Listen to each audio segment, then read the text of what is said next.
Welcome to the You Empowered podcast with your host, Justine.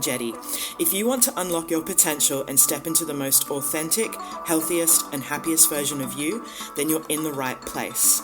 Each week, we'll dive into practical, evidence-based strategies for your habits, mindset, and health so you can create a life and a body you love. Let's get into it. Welcome back.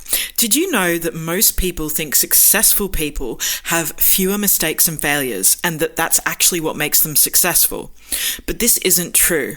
The reason successful people are successful is because they're able to bounce back quicker than others. On a logical level, we know that mistakes are a part of life. Yet, why do we waste so much of our energy and time in trying to avoid them? When really we should be focusing on how we can learn from the mistakes that happen and how we can come back stronger. So today I'm going to be sharing with you 4 practical steps to help you build resilience in real time so that you can bounce back quicker. So when you're faced with a setback or a curveball or something that happens that's unexpected, the first thing I want you to do is don't avoid your feelings. There is this common misconception that we have that resilience is pretending that you're fine and just suppressing how you feel just to power through. But this isn't actually resilience. This is avoidance, and it'll come back and bite you in the ass. Speaking from experience.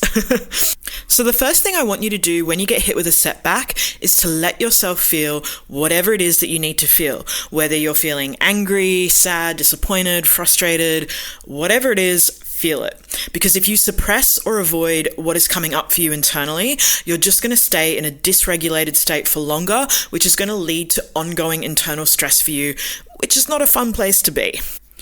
But, and here's the caveat, is give yourself a time frame to feel what you need to feel and then move on. Whenever I used to get a setback, depending on the severity of the setback, I could spend weeks overthinking, being upset, going backwards and forth, overanalyzing the situation and what happened. And honestly, I think this is where a lot of us get stuck. So allow yourself to feel everything, but once you've done that, move on.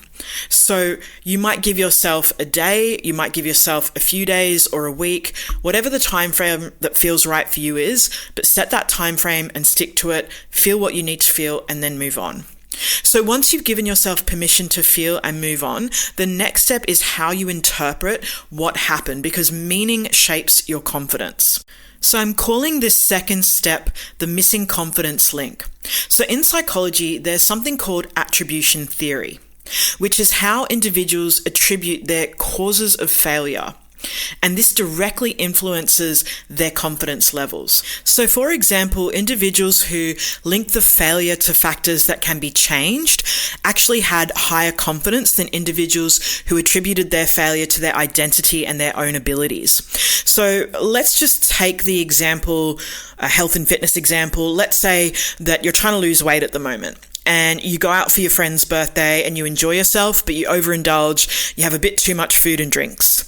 And the next day you wake up with a horrible hangover, you feel bloated, you feel heavy, and you're not feeling so good about yourself. Now, someone who attributes failure to their identity and their abilities might say something along the lines of, I messed up. I'm never going to lose this weight unless I live off salads for the rest of my life. Why am I like this? Etc., etc. So you get the idea. And they go into kind of shame and guilt and a shame and guilt spiral.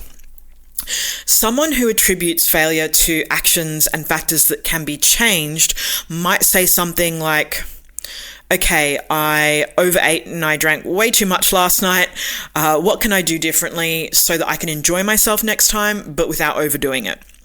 So they might then think, well, I did end up skipping lunch yesterday before I went out and I didn't drink much water. So that's probably why I have such a horrible hangover and don't feel so good right now.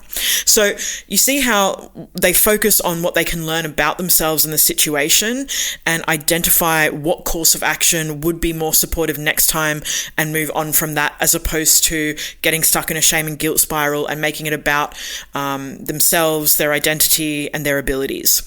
So hopefully hopefully you see the difference in those two examples. But if you want to feel more confidence in navigating the messiness of life and setbacks, you are not going to get there by beating yourself up. And I say this to my clients all the time. You cannot beat yourself up and shame yourself into the best version of you. So use self-compassion to reflect so that you can grow and learn, not so that you can beat yourself up and have a pity party. Which brings me to number 3. So once you shift the meaning of setbacks from something to do with your self-worth or your capabilities to what you can learn from the situation and how you can grow, you're able to bounce back quicker. So number 3 is finding the lesson and with self-compassion, identifying what you could do differently next time to get a better outcome. So it's simply asking yourself the question, what has this taught me and what can I do differently next time? Simply see how quickly you're able to bounce back after each setback moving forwards. And if you notice there's something you can do differently to reduce that time, then you can tweak your approach as you go and make it more effective for you. So as this episode comes to a close, I want you to think back to your last setback, and did you make it mean something about yourself or did you see it as feedback? That's something that I'd like you to reflect on right now. And remember, successful people do not punish themselves longer. They bounce back faster. I hope you enjoyed this episode. Until next time, take care.